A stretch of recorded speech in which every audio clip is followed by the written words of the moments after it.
नमस्कार साथियों, स्वागत है आप सभी का हमारे YouTube चैनल पर। कैसे हो आप सभी? तो देखिए आपके सामने सीनियर सिटीजन का वीडियो लेके आई हूँ। अब सीनियर सिटीजन का बेनिफिट क्या है कि देखते हैं, जिसकी उम्र 60 वर्ष से 70 वर्ष और 75 वर्ष से ज़्यादा हो गई है, उसको अब सरकार 8 नए फ़ायदे दे रही है। कितने फ़ायदे दे रही है कि उसको अब सरकार 8 नए फ़ायदे दे रही है।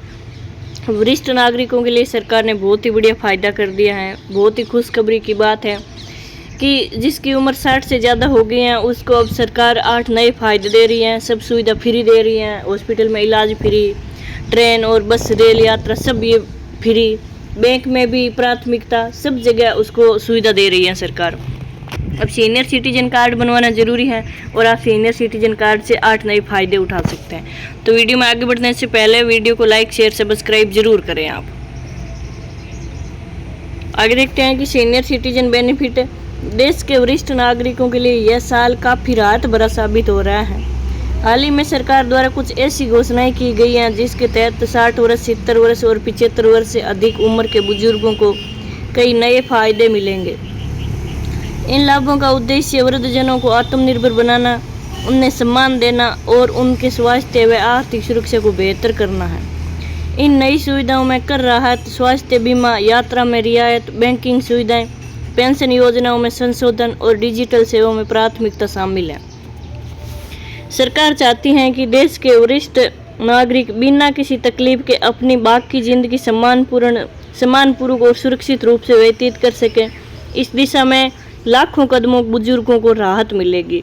अब सरकार सोच रही है कि जिसकी उम्र 60 वर्ष, 70 वर्ष और 75 वर्ष से अधिक हो गई है, उनको अब सरकार फायदे दे रही है कि उनको आत्मनिर्भर बनाने के लिए, उनको सम्मान देने के लिए, स्वास्थ्य व आर्थिक सुरक्षा को बेहतर बनाने के लिए अब सरकार ने नई सुविधाओं में कर छूट कर दी है, स्वास्थ्य बीमा कर दिया है, यात्रा में छूट कर दिया है, बैंकिंग में सुविधा दे दी है और पेंशन योजना को डिजिटल बना दिया ताकि कोई भी व्यक्ति बीच में लाभ न ले सके। आगे देखते हैं कि कर राहत की सुविधा अब सरकार ने कर लेना बंद कर दिया है बुजुर्गों से। वित्त मंत्रालय ने 60 वर्ष से ऊपर के नागरिकों को आयकर में विशेष राहत देने की घोषणा की है।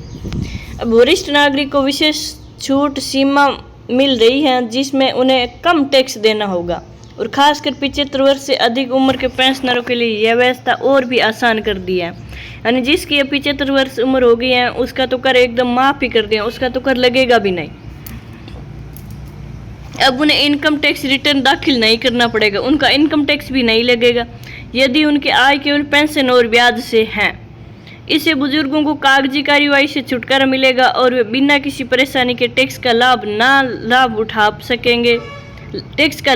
सकेंगे। यह कदम सिर्फ आर्थिक रूप से मददगार है बल्कि सम्मानजनक जीवन के लिए भी जरूरी है। आगे देखते हैं कि अब चिकित्सा सुविधा में क्या है कि स्वास्थ्य मंत्रालय और बीमा कर्मचारियों के सहयोग से अब वरिष्ठ नागरिकों को विशेष स्वास्थ्य बीमा योजनाएं दी जा रही हैं। पहले जहां 60 वर्ष से ऊपर की उम्र में बीमा मिलना मुश्किल होता था, अब सरकार ने इस प्रक्रिया को आसान और सस्ता बना दिया है। अब नई योजना में प्रीमियम दरें कम रखी गई हैं और आयुष्मान भारत योजना के तहत मुफ्त इलाज की सीमा बढ़ाई गई है।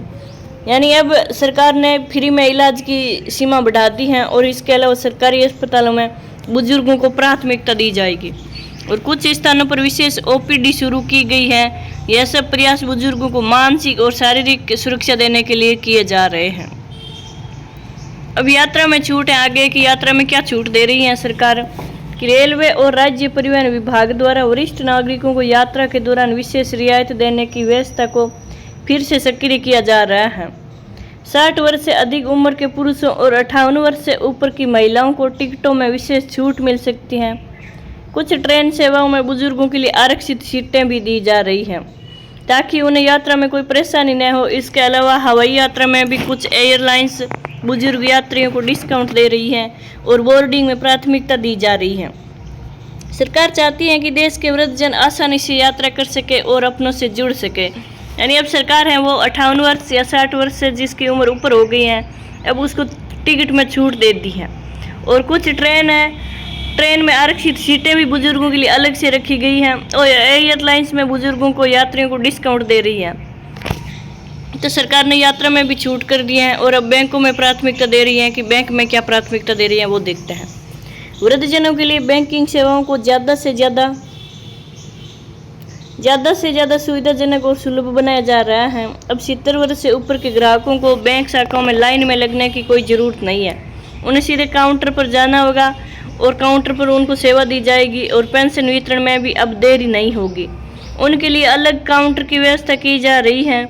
कई बैंकों ने तो मोबाइल बैंकिंग सेवा को भी बुजुर्गों के लिए सरल बना दिया है ताकि वे डिजिटल लेन देन में आत्मनिर्भर बन सके। और इसके साथ ही कुछ बैंक वरिष्ठ नागरिकों को ज़्यादा ब्याज दर पर एफडी का लाभ दे रहे हैं, जिससे उनकी जमा राशि पर बेहतर रिटर्न मिल सके। यानी अब सरकार क्या कर रही है कि बुजुर्गों को बैंक में प्राथमिकता दे रही है। अगर वो बैंक में पैसे लेने जाते हैं तो उसको लाइन में लगने की ज़रूरत नहीं है, उसका सीधा अलग से काउंटर बना होगा, उस काउंटर पर जाओ और सीधे पैसे लो और अपना काम तैयार। यानी अब बुजुर्गों को मोबाइल से भी बैंकिंग सेवा से जोड़ दिया है ताकि बुजुर्गों को डिजिटल लेन देन में कोई प्रॉब्लम न हो, वो आत्मनिर्भर बन सके। अब पेंशन में सुधार के क्या नियम है देखते हैं कि वरिष्ठ नागरिकों को दी जाने वाली पेंशन योजनाओं में कुछ भी बड़े बदलाव किए गए हैं।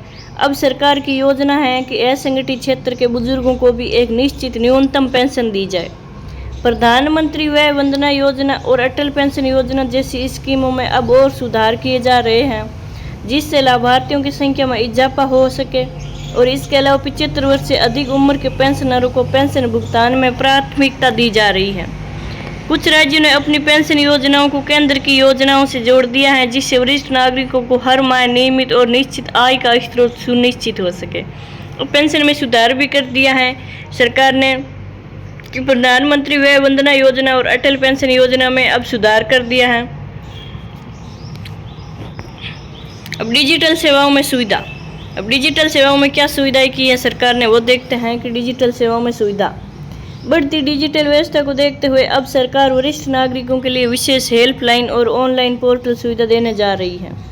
इसका उद्देश्य यह है कि बुजुर्ग भी मोबाइल और इंटरनेट की मदद से अपने जरूरी कार्य जैसे बिजली बिल भुगतान, गैस बुकिंग, बैंकिंग और स्वास्थ्य सेवाएं आसानी से ले सकें।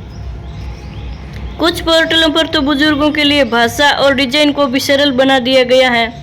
सरकार चाहती है कि तकनीकी से कोई भी पीछे न रहे और खासकर हमारे बुजुर्ग जिन्हें अवसर डिजिटल दुनिया से डर लगता है।